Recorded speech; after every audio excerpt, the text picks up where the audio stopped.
In this episode, we're meeting with world-famous model turned entrepreneur, Caprice. Caprice, thank you for joining us today. As a model and one of the most famous women in the world, you've graced the covers of magazines such as Vogue, Esquire, Cosmopolitan, and you're named as GQ's Woman of the Year. Many careers within sports as well as modeling and athletics, they have limited time spans. What honest conversation should athletes and models have with themselves once they've reached that peak? And yeah, when you get close to 30, you better start thinking of something else. Otherwise, you're going to be screwed, basically. I mean, I remember when I turned 30, that was terrible, actually. I was devastated for almost a year. But I thought, okay, even though, thank God I've done very well as a model, I know that it's, I have a time span here. And what am I going to do? What would everyone buy into? What am I going to progress to next? And then I thought, okay, well, everyone will buy into lingerie. Duh. Now I just have to start my own company and sell it. So at that point, I thought, there's no way I'm going to, jump from, at the end of the day with modeling, yeah, I treated it as a business. I was one of the first people who actually kept my own pictures. If I did a cover, I said, listen, you have to do this cover with Willie Camden. Willie Camden and I did a deal, and I said, Willie, yeah, you give him the picture, but after that picture hits that cover, it's mine, and we go and we sell it throughout the world. So normally when I was modeling full time, I would have maybe 6 or 7 shoots and just syndicate it all throughout the world and make a couple $100,000 just on syndicated for doing nothing. And I looked at modeling as a business. But at the end of the day, what I'm doing now is nothing compared to what I did back then. Back then I thought, oh my goodness, I'm working my tushy off. Now, I've never in my life had stress levels like this. But what I'm doing now is much more rewarding. Caprice, when you ventured out of California, what would you say was the best advice you received from your mother or somebody who knew you during your humble years? I think the best advice is when they knock you down, keep getting up. And they will knock you down. There's nobody that starts a business where it just goes smooth sailing. It's not realistic. And you think it's easy, because a lot of the kids these days, they think, oh, it's so easy, I'll just go into business and I would just want to be rich.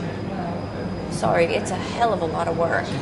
And I started my business at 34 years old. I went from modeling, I completely changed my profession around at 34. Now that's difficult, So I would say, again, when they knock you down, keep getting up. And they'll knock you down again and get up. And they'll knock you down again and they'll get up. You've got to believe in yourself, because you're the only one who's going to do it. You're the only one. Many models as well as athletes and, child stars even, their sudden rise to fame and the sudden rush of money that pours into their bank accounts, they don't know how to deal with that. And a lot of them, years later, we find out they've just claimed bankruptcy.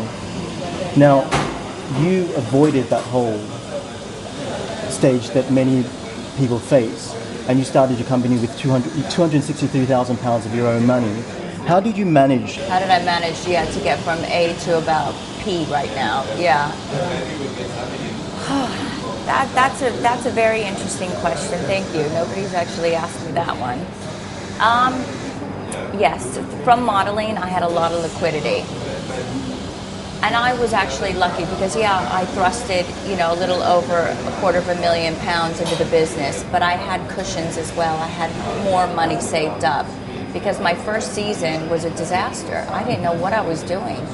That whole season, people canceled it, completely canceled. The fits were wrong, the product was terrible because I just didn't know what I was doing. So thank God I had money, a cushion, because I was a little bit naive and I didn't have the right people working for me. This is another thing. When you start your business, you get the right team. I don't care if you have to pay more, you get the right team because you will make more ultimately. So when you go back to your first year of business, what would you say was the greatest challenge that you faced? Oh, the greatest challenge for me was for people to take me serious. I wouldn't even get an appointment. I would call up Next, I'd call up even Debenhams, I'd call up, and they would think, oh, this is going to be a one-hit wonder. We are not going to invest all this money and product and into a person. And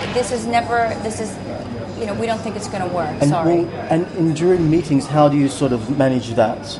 That this is not model Caprice, this is entrepreneur Caprice. You know what? You could sit there and tell them how smart you are and how this is going to work and it's fabulous, and you've got to have the proof. The proof is in the pudding, sorry. You've just got to put the time in, and that's exactly what I did. I said, okay, fine. Now my next strategy is get one account. Get one account and make it work. Go slowly. And that's what I did. I went in with Debenhams, and it sounded, and it was smart. I was already doing a license deal. I said, listen, of course I want you guys to buy from me now. You're not going to have as much of an investment. You have fantastic margins. You're taking my right arm already. Let's just give it a shot. We know that there's a customer there. We know there's a huge customer there. So they said, we don't want to lose you, fine. So they bought into me, and it worked. Would you say for any entrepreneur looking to start up, is the state of the economy any reason to start or not? If it's good times, bad times, recessionary? You know what, we're okay now, we're okay. If it was 2008, I'd say, holy smokes, just chill out right now, you know what I mean? It's a disaster right now. I think right now is a good time, and I think small businesses, it's better than the bigger businesses. I'd say to go for it, but you've got to really do your research. You've got to know everything about your business, everything. And in terms of being a woman as well as an entrepreneur, what would you say are the greatest challenges, and why aren't there enough women entrepreneurs around the world? Well, in America, it's a different story. The women are starting to take over, and they're much more aggressive, and they're like men in nature, and they're taking quite seriously. But in Europe, you have to be realistic. We still live in a man's world here, and that was another challenge for me as well. Okay, one, I'm a model, disaster area. You know what I mean? The stereotype was all over the place. And then two, I'm a woman. And you know what? It's there, and it exists, and who cares? Go. We do have better instincts. And, oh gosh, there's so, you just have to realize that not some of these women who just try and make excuses about why they aren't doing it because they're a woman and blaming it. Don't blame anyone else. Just get off your tushy, do the work, and just go. Yeah, you have these stereotypes, and yeah, being a woman isn't easy in Europe. It isn't. But so what? Just keep on going, and you'll get it. Who's your number one female entrepreneurial icon, and why? Actually, my competitor.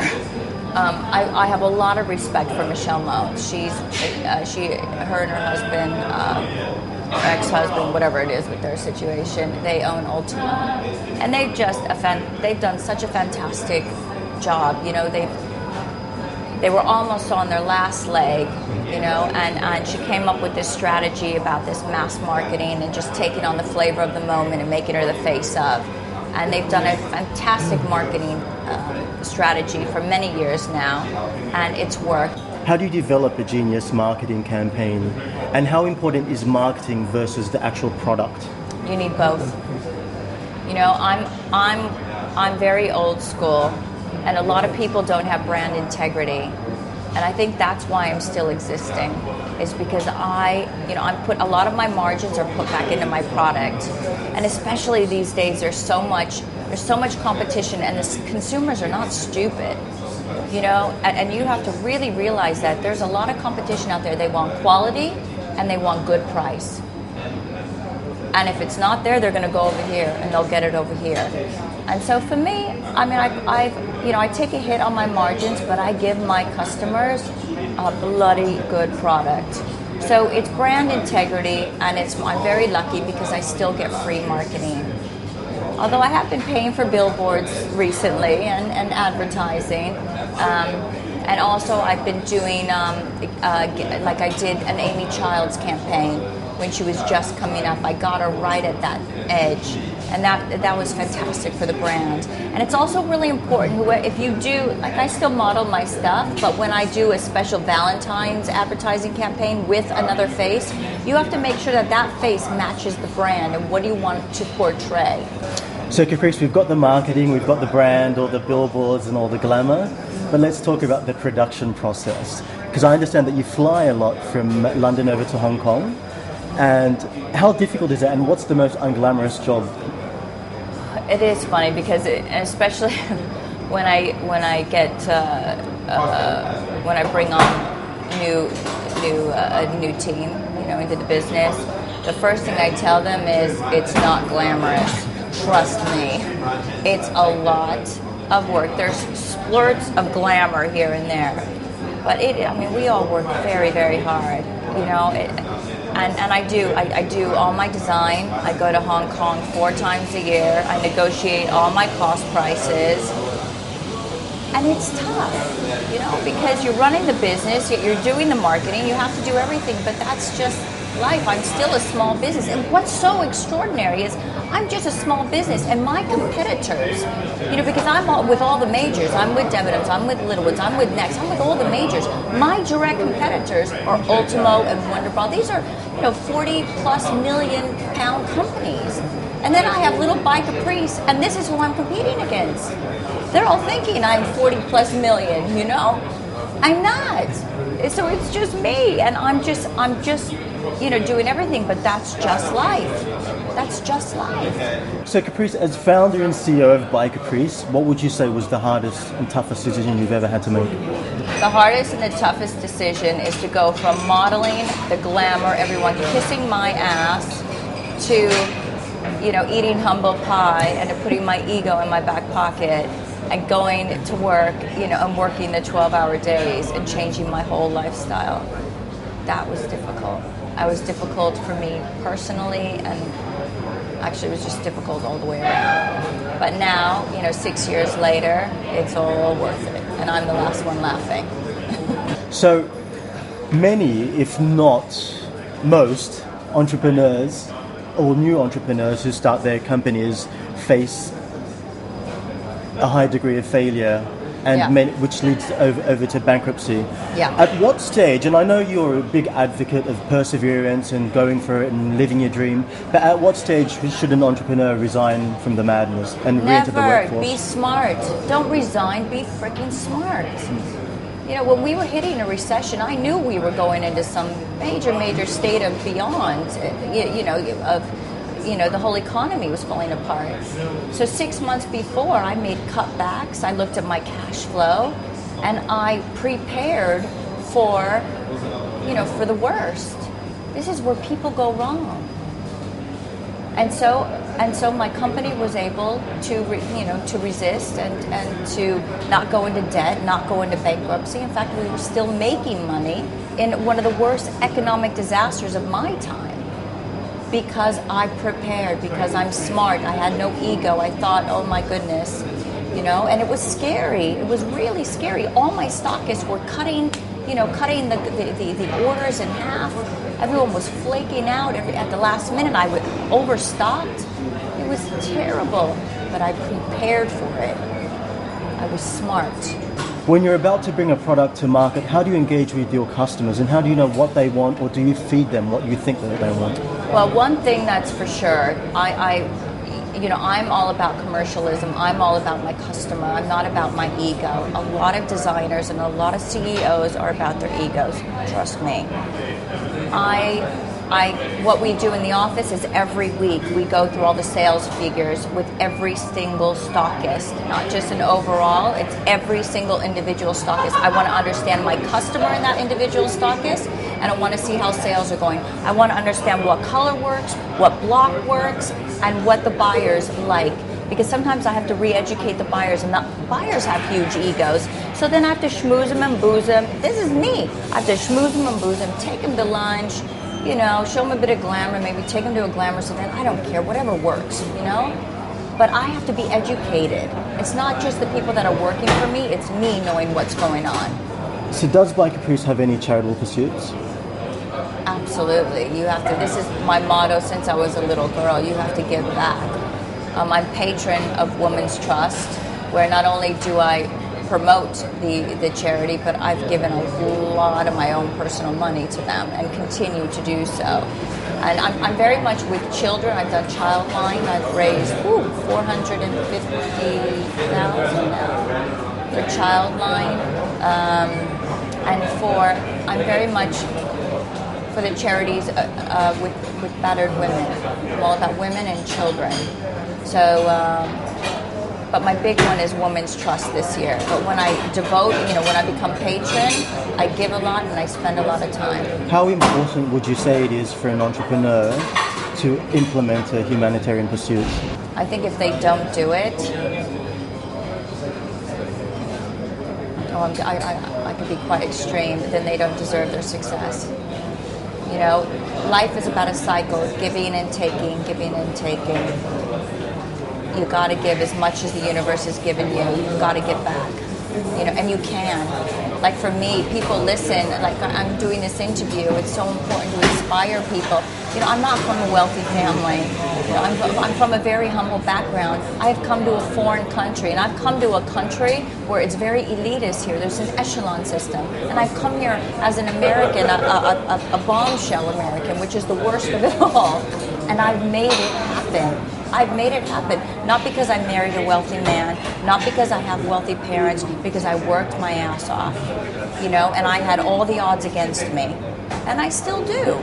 Let's talk about the odds against you, because you stated that one of the greatest regrets of your life is not furthering your education. Yeah.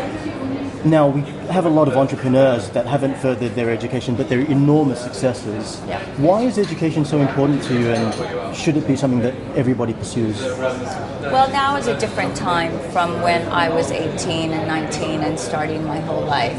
Now I think education is important. The competition is fierce, and not only are these kids aggressive and street smart, but now you also need the education. Let's talk about your humble beginnings and your humble background there. And there seems to be a lot of people from less affluent families that are really rising and emerging. Do you actually think affluence is a hindrance to success? Oh, if somebody says that, then they're full of shit. No, if I had a family with some money, I mean, how great would that be? I'd have some help. Even a lot of my friends, their kids. I mean, there's this one friend of the Wynns, Stephen Andrea Wynn. He owns the whole of Las Vegas. Well, their kids, this kid they have is unbelievable. Not only is he becoming a rock star, but after he becomes a rock star, then he's going to take over Vegas as well. How fantastic is that? It has to do with the person. And it does have to do with the parents as well, the upbringing as well. And you don't have to come from an affluent background. And if you do, then use it to your advantage. And if you don't, then you got to work a little bit harder. Okay, fine, that's the situation. Let me quote you, Caprice. You said that there is absolutely no excuse why, if you have a dream, you can't attain it. Can you explain further? I don't think you need to explain very much. If you have a dream, you could absolutely 150% make it happen, but you gotta put the work and you gotta put the research and you gotta have the patience. It doesn't happen overnight. When you start a small business, you will not see the return up until 3 years. Expect that. But how do you argue that point when people are saying, well, I don't have money to start my business, I don't have the family background, I don't have this, I don't have that, I'm the wrong... I didn't have money. No, I did when I started my business, yeah, but I saved it and I saved it and I didn't spend it. You know how many models, they make a fortune and they spend the whole thing, and then they end up working at Blockbuster or whatever. You know what I mean? This was premeditated. For years and years and years, I saved, then boof, I started my business. And so what advice would you give to young entrepreneurs wanting to start their businesses?